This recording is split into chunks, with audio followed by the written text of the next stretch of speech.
ఇది కేవలం ఓ పెంపుడు జంతువు కాదు, ఇదో ఫ్యాషన్ స్టార్. పూర్తి వివరాలకు చదవండి రేపటి సాక్షి దినపత్రిక. బీఆర్ఎస్ ఎమ్మెల్యే కౌశిక్ రెడ్డికి మరోసారి సవాల్ విసిరారు రెబెల్ ఎమ్మెల్యే అరికెపూడి గాంధీ. కౌశిక్ రెడ్డి తన ఇంటికి 11 గంటలకు రాకపోతే 12 గంటలకు తానే వెళ్తానన్నారు ఆయన. సీనియర్ ఎమ్మెల్యే అయిన తనపై నిన్నగాక మొన్న పార్టీలోకి వచ్చిన కౌశిక్ రెడ్డి సవాల్ విసిరితే చేత కానివాడిలా ఊరుకునేది లేదని ఘాటు కామెంట్ చేశారు అరికెపూడి గాంధీ. చీర గాజుల గురించి మాట్లాడాడు. భార్య కానీ అక్క చెల్లెళ్ళు కానీ తల్లి కానీ చీర గాజులు వేసుకున్న సంస్కృతి సంస్కారం నీ కుటుంబంలో ఉన్నాయా లేవా అనేది వాడిని క్వశ్చన్ చేసుకోవాలి. ఆడపిల్లని జన్మనిచ్చినటువంటి తల్లిని ఆడపిల్లని అవమానించే రీతిలో దమ్ముంటే నా కొడక నువ్వు నాతో మాట్లాడేది ఉండే, నువ్వు నేను చూసుకోవాలి. ఆడపిల్లల్ని కూడా అవమానించే రకంగా మాట్లాడావు నువ్వు, ఇది తప్పు. బహిరంగ క్షమాపణ చెప్పు. 11 గంటలకి నా దగ్గర వచ్చి జెండా ఎగరేస్తాను. ఒక బ్రోకర్ నా కొడుకు, ఒక కోవట్ నా కొడుకు నా దగ్గరికి వచ్చి జెండా ఎగరేస్తాడా? గౌరవప్రదమైనటువంటి పెద్దలు ఎవరు వచ్చినా నేను కూడా చాలా చోట్ల జెండా ఎగరేసా. సో ఇప్పుడు ఆల్మోస్ట్ టైం 10 గంటల 40 నిమిషాలు కావస్తోంది. 11 గంటలకి పాడి కౌశిక్ రెడ్డి అరికెపూడి గాంధీ ఇంటికి వెళ్తానన్నారు. సో ఏం జరగబోతోంది పూర్తి డీటెయిల్స్ అందించడానికి మా ఇద్దరు కరెస్పాండెంట్స్ మనతో పాటు జాయిన్ అవుతున్నారు. అరికెపూడి గాంధీ నివాసం దగ్గర మా కరెస్పాండెంట్ సాయి కిరణ్ ప్రస్తుతం ఉన్నారు. అదేవిధంగా దిలీప్ ఉన్నారు పాడి కౌశిక్ రెడ్డి నివాసం దగ్గర. 11 గంటలకి పాడి కౌశిక్ రెడ్డి అరికెపూడి గాంధీ ఇంటికి వస్తానన్నారు. లేదు ఆయన కనుక రాకపోతే నేనే వెళ్తానంటున్నారు 12 గంటలకి అరికెపూడి గాంధీ. ఇద్దరి మధ్య సవాళ్లు ప్రతి సవాళ్లు, ఇంచుమించుగా బూతుల స్థాయి మాటల్ని కూడా మనం ఇప్పటివరకు చూసాం. తెలంగాణ పొలిటికల్ స్క్రీన్ పైన ఏం జరగబోతోంది ఈరోజు పూర్తి డీటెయిల్స్ అడుగుదాం. సాయి కిరణ్ చెప్పండి, 11 గంటలకి పాడి కౌశిక్ రెడ్డి అక్కడికి వెళ్తానని సవాల్ చేసిన పరిస్థితి, పిఏసీ చైర్మన్ పదవి రాజేసిన రచ్చ, ఇదంతా కూడా మీరే మొదట అరికెపూడి గాంధీని ఇంటర్వ్యూ కూడా చేశారు. ఆయన అన్న కామెంట్స్ విన్నారు. ఏం జరుగుతోంది ప్రస్తుతం, అక్కడ ఎలాంటి వాతావరణం ఉంది? ఎస్ బిందు, మీరు చెప్పినట్టుగా ఈ పిఏసీ చైర్మన్కి సంబంధించినటువంటి వివాదమే ఇదంతా కూడా పెద్ద ఎత్తున వివాదానికి దారితీసింది. మొట్టమొదటిగా సాక్షి టీవీ అరికెపూడి గాంధీని ఇంటర్వ్యూ చేసింది. అయితే పిఏసీ చైర్మన్ పదవి అనేటువంటిది ప్రతిపక్ష నాయకులకు సంబంధించినటువంటి ఎమ్మెల్యేకి ఇవ్వాలి, ఏ రాష్ట్రంలోనైనా కూడా ప్రతిపక్ష పార్టీకి ఇవ్వాలి. కానీ ఇక్కడ బీఆర్ఎస్ పార్టీ నుంచి కాంగ్రెస్ పార్టీలోకి వెళ్ళినటువంటి అరికెపూడి గాంధీకి ఆ పదవి ఇచ్చారు. సో అలాగే బీఆర్ఎస్ పార్టీ కూడా అరికెపూడి గాంధీ పేరును కనీసం సూచించలేదు. అయినప్పటికీ కూడా నామినేషన్ వేయని వ్యక్తికి ఏ విధంగా పిఏసీ చైర్మన్ ఇచ్చారంటూ కూడా బీఆర్ఎస్ పార్టీ ప్రశ్నిస్తుంది. అలాగే ఒకవేళ మనం ఏదైతే సాక్షి టీవీ ఇంటర్వ్యూ చేసినప్పుడు కూడా పిఏసీ చైర్మన్ మీకు ఏ విధంగా ఇచ్చారని అరికెపూడి గాంధీని అడిగినప్పుడు నేను ప్రతిపక్షంలోనే ఉన్నాను, ప్రజల మధ్య ఉండి ప్రశ్నిస్తున్నాను కాబట్టి ప్రతిపక్షంలో ఉన్నట్టే, సో కాంగ్రెస్కి వెళ్ళినట్టు అసలు ఏ విధంగా చెప్తారు మీరు, నేను కప్పుకున్నది కూడా కాంగ్రెస్ కండువా కాదు, దేవుడి ఆలయంలో కప్పుకున్నటువంటి కండువా అనేది కూడా ఆయన చెప్పారు. సో ఇక్కడ ఒక టెక్నికల్గా ఒక ప్రశ్న అయితే ఒకటి ఎదురవుతుంది. ఎందుకంటే ఇటీవల హైకోర్టు కూడా ఒక తాజా తీర్పిచ్చింది. బీఆర్ఎస్ నుంచి కాంగ్రెస్లోకి వెళ్ళినటువంటి వాళ్ళకి సంబంధించినటువంటి అనర్హత పిటిషన్ల పైన నిర్ణయం తీసుకోవాలంటే కూడా కోర్టు 4 వారాల్లో నిర్ణయం తీసుకోవాలని చెప్పింది. సో ఆ నేపథ్యంలో మరి బీఆర్ఎస్ నుంచి కాంగ్రెస్లోకి వెళ్ళినటువంటి ఎమ్మెల్యేలంతా కూడా మరి సంకోచంలో పడ్డారా, వాళ్ళు మాట్లాడేటువంటి మాటలు ఏదైనా పార్టీ అనర్హతకు సంబంధించి దారితీస్తారని చూడాలి. అలాగే మనతో పాటు అరికెపూడి గాంధీ ఉన్నారు. సార్ చెప్పండి, 11 గంటలకు మీరు 12 గంటలకు మీరు అక్కడికి వెళ్తున్నారా కౌశిక్ రెడ్డి ఇంటికి? వాడికి దమ్ము లేకపోతే నా దమ్ము 11 గంటల తర్వాత చూపిస్తా. చీర గాజులు పంపిస్తామంటూ ఘాటు వ్యాఖ్యలు మాట్లాడారు. దానికి మహిళల సమాధానం ఉదయం లైవ్లో ఛానల్స్లో చెప్పులతో సమాధానం చెప్పారు. ఇప్పుడు చాలామంది మహిళలు బయట ఉన్నారు, వాళ్ళని అడగండి. చీర విలువ, గాజుల విలువ తెలిసిన మానవత్వం కలిగిన మనిషి జన్మ ఎత్తితే చీర గాజుల గురించి బహిరంగ క్షమాపణ చెప్పాలా ఆ దుర్మార్గుడు. చీర గాజుల గురించి మనం కూడా మన కుటుంబాలని కించపరిచే విధంగా మనం కూడా మాట్లాడుకుంటే అది సమంజసం. బీఆర్ఎస్ పార్టీలో ఉన్నారా, కాంగ్రెస్ పార్టీలో ఉన్నారా, అదొకటి క్లారిటీ. ఒకసారి నేను నిన్న చెప్పా, మొన్న చెప్పా, స్పీకర్ గారు చెప్పారు, పదే పదే పదే పదే ఏ పార్టీలో ఉండే బీఆర్ఎస్ పార్టీ తరఫున గెలిచా, బీఆర్ఎస్ పార్టీ తరఫున గెలిచినట్టుగా ఎలక్షన్ కమిషన్ నాకు ఇచ్చింది. బీఆర్ఎస్ పార్టీలో నాకు చైర్మన్ ఇచ్చారు.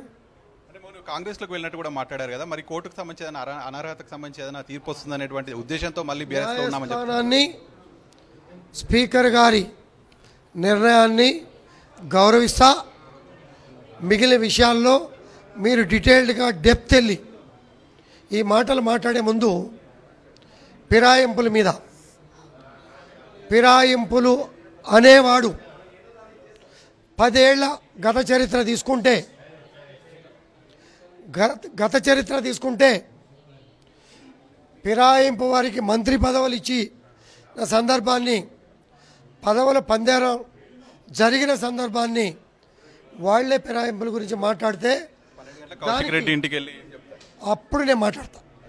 ఇది చూస్తున్నాం కదా, అరికెపూడి గాంధీ మాట్లాడుతున్నటువంటి విషయాలు అయితే ఏదైతే తను బీఆర్ఎస్ పార్టీ నుంచి గెలిచినటువంటి ఎమ్మెల్యేని, కానీ బీఆర్ఎస్ పార్టీలో లేను, ఏదైతే ఎలక్షన్ అప్పుడు నెల రోజుల వరకే రాజకీయం, ఆ తర్వాత 4.5 సంవత్సరాలు అభివృద్ధి కోసం ఏ పార్టీ వచ్చినా కూడా పనిచేస్తానని చెప్తున్నారు. అంటే ఇక్కడ కాంగ్రెస్లో ఉన్నాను అనేటువంటి ఒక అంశం చెప్తే ఖచ్చితంగా టెక్నికల్గా అది తర్వాత వివాదాస్పదమయ్యే అవకాశం ఉంది. అదే కోర్టుకు ఎవిడెన్స్గా మారేటువంటి అవకాశం కూడా ఉంటుంది. ఎందుకంటే ఆయన పార్టీ మారితే అనర్హత వేటు వేసేటువంటి పిటిషన్లో కోర్టుకు అది కూడా ఎవిడెన్స్గా ఇచ్చేటువంటి అవకాశం ఉంటుంది. సో ఆయన టెక్నికల్గా మాత్రం బీఆర్ఎస్లోనే గెలిచాను, సో దాని ద్వారానే ఆయనకు పీఎస్సీ చైర్మన్ ఇచ్చారు అనేటువంటిది ఆయన చెప్తున్నారు. ప్రతిపక్షంలోనే ఉన్నాను అనేటువంటి చెప్తున్నారు. సో ప్రతిపక్షంలో ఉంటే మరి బీఆర్ఎస్ పార్టీకి రావాలి, బీఆర్ఎస్ పార్టీ కండువా కప్పుకోవాలని కౌశిక్ రెడ్డి నిన్న ఘాటు వ్యాఖ్యలు చేశారు. మరి కౌశిక్ రెడ్డి ఇక్కడికి వస్తారా, ఆయన అక్కడే నిలువరిస్తారా, లేకపోతే ఈయన అరికెపూడి గాంధీ కౌశిక్ రెడ్డి నివాసానికి వెళ్ళి మళ్ళీ సవాల్ విసురుతారా అనేటువంటిది టెన్షన్ వాతావరణం నెలకొంది. బిందు.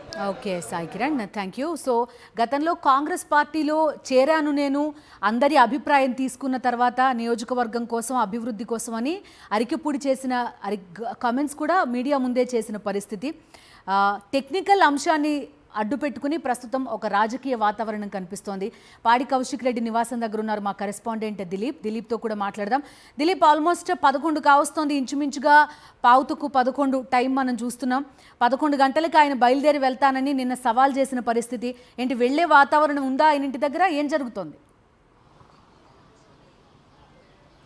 ప్రస్తుతం మాత్రం కౌశిక్ రెడ్డి ఇంట్లోనే ఉన్న పరిస్థితి కనిపిస్తుంది. సో నిన్న చేసినటువంటి కామెంట్లో ఉదయం 11 గంటల సమయంలో అరికెపూడి గాంధీ నివాసానికి వెళ్తాను, తనకు బీఆర్ఎస్ పార్టీ కండువా తన మెడలో వేస్తాను, తన ఇంటిపైన బీఆర్ఎస్ జెండా ఎగరవేస్తానని చెప్పారు. సో ప్రస్తుతం 10:45 కావస్తుంది. సో ఇక్కడ నుంచి ప్రస్తుతానికి బయలుదేరినా కూడా ఇక్కడ నుంచి ఇంకో 20-25 నిమిషాల సమయం పడుతుంది గాంధీ ఇంటికి వెళ్ళాలంటే. ప్రస్తుతానికి మాత్రం కౌశిక్ రెడ్డి ఇంట్లోనే ఉన్న పరిస్థితి కనిపిస్తుంది. సో మరి ఇక్కడ మీడియా సమావేశాన్ని ఏర్పాటు చేయబోతూ ఉన్నారు. సో కౌశిక్ రెడ్డి పైన కూడా అటు అరికెపూడి గాంధీ చాలా తీవ్రమైనటువంటి ఘాటు వ్యాఖ్యలు చేస్తున్నటువంటి పరిస్థితి కనిపిస్తూ ఉంది. సో ఆడవాళ్ళని కించపరిచే విధంగా కూడా కౌశిక్ రెడ్డి ఒక క్రమశిక్షణ లేని నేతగా వ్యవహరిస్తున్నారని చెప్పి కూడా కొన్ని ఆరోపణలు చేస్తున్న నేపథ్యంలో ఇటు కౌశిక్ రెడ్డి 11 గంటలకు బయలుదేరుతాను, అంటే గాంధీ ఇంటికి చేరుకుంటానని చెప్పారు. బట్ ఇంకా కూడా ఇంట్లోనే ఉన్న పరిస్థితి అయితే కనిపిస్తూ ఉంది. సో ఇదంతా కూడా అంటే 2 అంశాలు, ఒకటి ఎమ్మెల్యేలు బీఆర్ఎస్ పార్టీలో గెలిచినటువంటి ఎమ్మెల్యేలు కాంగ్రెస్ పార్టీలోకి వెళ్ళడము, అనర్హత వేటు విషయం ఒకటైతే, మరో విషయం పీఎస్సీ చైర్మన్గా ఎన్నుకోవడం. ఈ 2 అంశాల నేపథ్యంలో కూడా ఇటు విమర్శలు ప్రతి విమర్శలు చేసుకుంటున్నారు.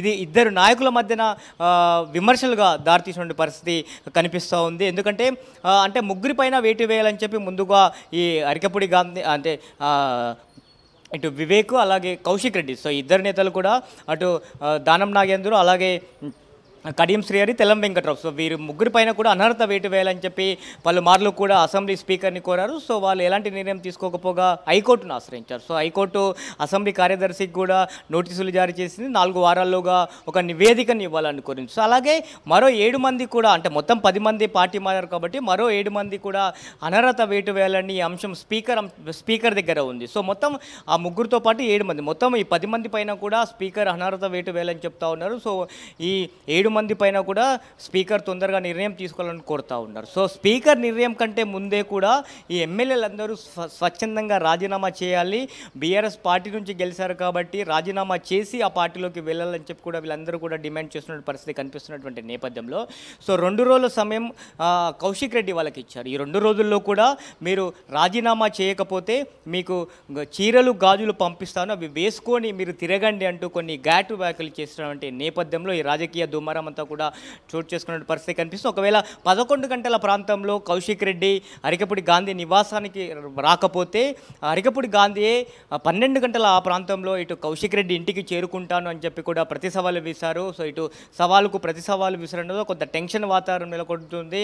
అటు అరికపూడి గాంధీ నివాసం వద్ద ఎలాగైతే పోలీసులు మోహరించారో ఇటు కౌశిక్ రెడ్డి ఇంటి వద్ద కూడా అంటే బయట గ్రేటెడ్ కమ్యూనిటీ కాబట్టి కొంత బయట పోలీసులు మోహరించినట్టుగా తెలుస్తూ ఉంది. సో ఉదయం 8 గంటల ప్రాంతంలోనే కౌశిక్ రెడ్డి నివాసానికి పోలీసు చేరుకున్న పరిస్థితి కనిపిస్తూ ఉంది. మరి కౌశిక్ రెడ్డి అయితే ప్రస్తుతానికి ఇంట్లోనే ఉన్న పరిస్థితి కనిపిస్తుంది. 10:50 ఈ సమయం కావస్తుంది కాబట్టి మరి 11 గంటలకు కౌశిక్ రెడ్డి ఇంటి నుంచి బయలుదేరుతాడా లేదా అనేది వేచి చూడాల్సిన పరిస్థితి కనిపిస్తుంది. బిందు. Okay Dilip, thank you.